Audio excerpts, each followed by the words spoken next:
tempo aqui da minha lousa. Ué,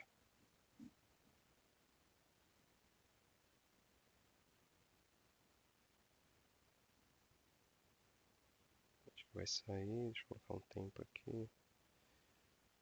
Beleza. Tá? Então, isso é a volatilidade implícita. Então, vamos escrever aqui. Vou colocar isso aqui para cima, tá? Então, chegamos no nosso primeiro modelo de volatilidade. Volatilidade implícita,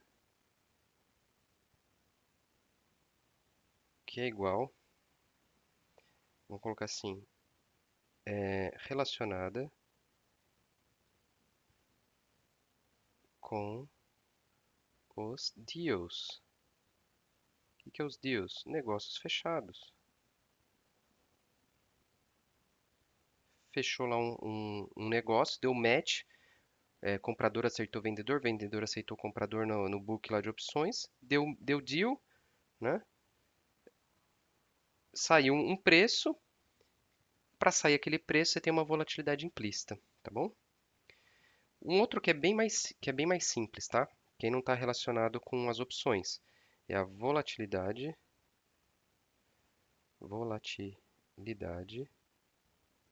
histórica.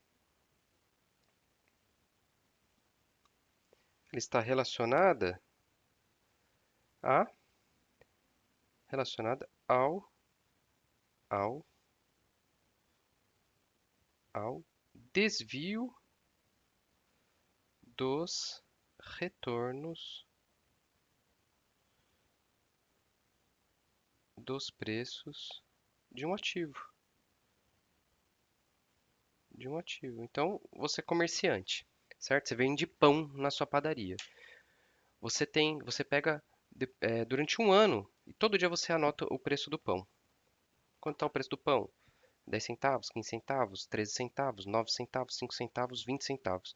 Você anota durante o ano inteirinho. E depois no final do ano você vai lá e faz o desvio. Quanto que foi o desvio daquele preço? Você vai ter a volatilidade do preço dos pães, tá? Isso daqui é volatilidade histórica, tá bom? Aí o que que acontece? Dessa volatilidade histórica se derivam modelos de cálculo. Aí existem N modelos de cálculo, tá? Partindo desse cara aqui. Aqui eu vou mostrar para vocês os mais comuns, tá bom? Os mais comuns, tá? Volatilidade histórica já é um comum. Aí você tem um outro que é a volatilidade Ilma, tá? Ilma é Exponential Weighted Median alguma coisa, tá? O que que ela vai fazer aqui?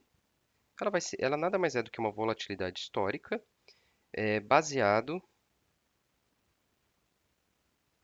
em pesos para as observ- as observações mais recentes. Por quê? Ah, o passado não representa o futuro. Não representa. Mas o passado recente, ele é mais tendencioso ao dia de amanhã do que um passado distante, tá? E outra forma aqui, esse é um modelinho aqui mais sofisticado, que é o modelo de Garch. Ele também é baseado em pesos para as observações mais recentes. Além disso, ele se baseia numa volatilidade de longo prazo, volatilidade de longo prazo. Além disso, ele se baseia num alisamento que a gente fala, né? Ou seja, você tira as arestas ali, os outliers, tal, você dá um alisamento ali para representar, para a volatilidade final representar mais a realidade, tá? E você tem mais alguns uns alisamentos linhas aqui. Alisamento linha, que vai traduzir um pouquinho melhor a volatilidade, tá? De novo, eu não estou entrando a fundo no técnico e tal, eu estou dando contexto para vocês. Se perdeu, vamos voltar. Vamos voltar aqui, tá? Então eu comecei falando, dando contexto. Por que que a gente, eu estou dando essa aula aqui de volatilidade, tá? Aí eu falei, pô, no nosso programa 3 vezes mais renda, 75% das operações, né, no nosso programa 3 vezes mais renda, 75% das nossas operações a gente trabalha vendido. Trabalhar vendido significa o quê? Que se você quer vender algo, como um bom comerciante que você é, em qualquer situação, né? A gente é comerciante com a gente mesmo, né? Porque se você não souber se vender, né, você também não vai chegar a lugar nenhum. Então a gente vende nós mesmos para alguém, ou para alguma coisa, ou para alguma situação. Então, se você quer vender, o objetivo é vender caro, certo? E o que que significa vender caro no mercado de opções? Significa que o prêmio das opções tem que estar gordo, tem que estar alto, tem que estar inflado, né? E o prêmio da opção, ele é composto por duas componentes, valor intrínseco e valor extrínseco, tá? O valor intrínseco, ele é dado no vencimento, que nada mais é do que a diferença do spot pelo strike daquele momento, tá? E o que que sobra? O valor extrínseco.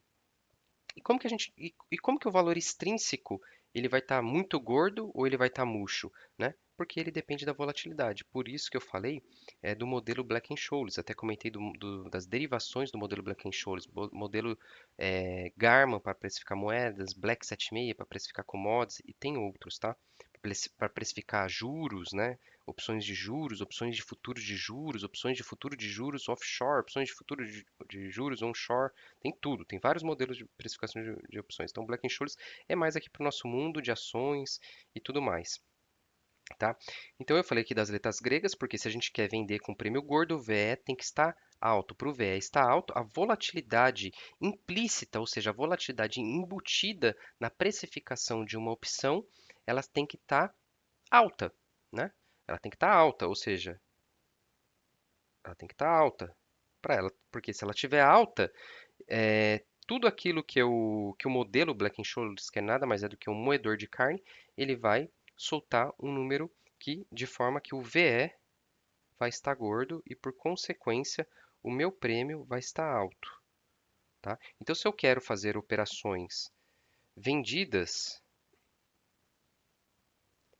eu tenho que vender call ou vender put, onde o VE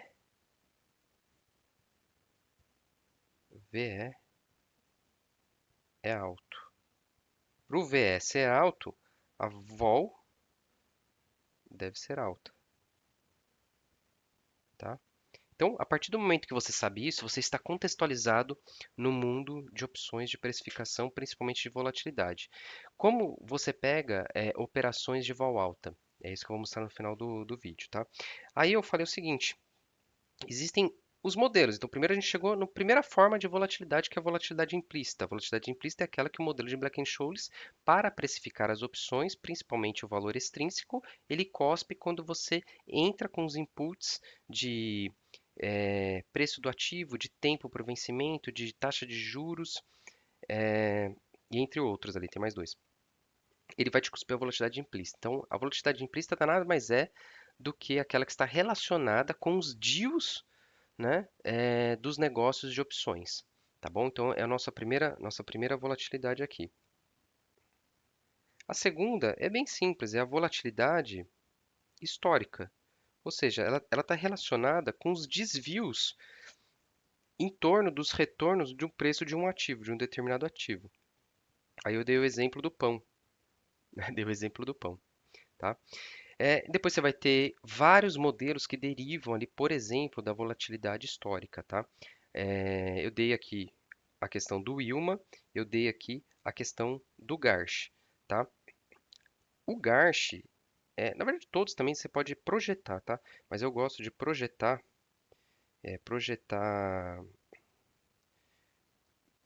O Garch possibilita, né?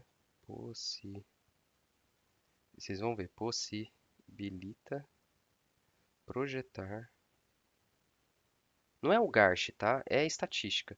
Projetar a vol futura. A vol futura. Todos, tá? Todos. É estatística. Eu tô falando que eu gosto de projetar volatilidade pelo Garch. Beleza, dito isso, o que que acontece? Ah, tá bom, Vinícius. Você já contextualizou, você já falou dos modelos, mas para que que serve tudo isso? Agora, resumindo, você chega e faz o seguinte, né? Resumo. Se em 75% das nossas operações queremos estar vendido e queremos vender VE, né? E para isso a gente tem que pegar volatilidade alta, você vai comparar duas coisas.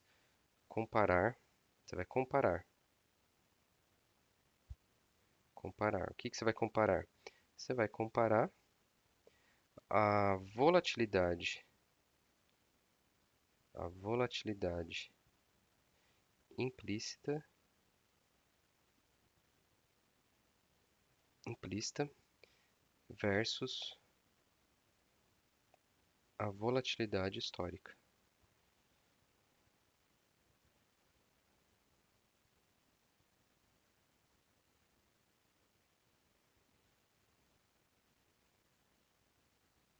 Qual volatilidade histórica? Qualquer uma, tá? A histórica pura, a histórica WMA, Garch, ou aqui você pode até fazer uma média, tá? Você pode fazer uma média de todas e comparar essas coisas aqui, tá? O que que é um trade bom? É um trade quando a volatilidade implícita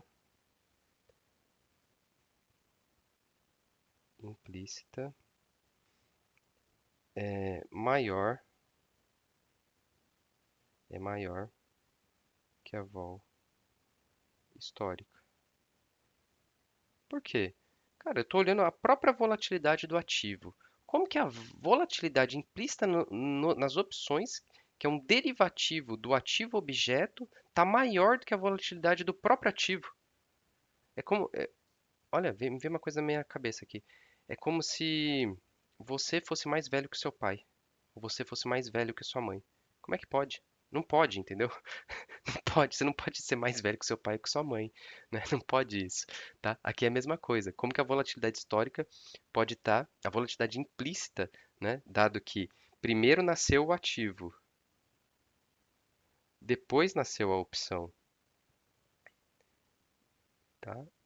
Então o ativo é o pai ou a mãe e a opção é o filho. Como que isso pode ser maior que isso, né? Como é que isso pode ser maior que isso? Não pode, tá? Então a tendência é quando você vê, né, e eu vou te mostrar como que você vê isso, uma volatilidade implícita maior que a histórica, o que que você faz? Vende vol, tá? Nesse caso aqui, vende vol. Ah, Vinícius, mas a gente já não vende vol nas nossas operações do programa 3 vezes mais renda? 75% das vezes a gente já não vende vol? Vende. Só que se você estruturar as operações do programa 3 vezes mais renda com a volatilidade cada vez mais alta, as operações podem te dar um retorno maior. Entendido?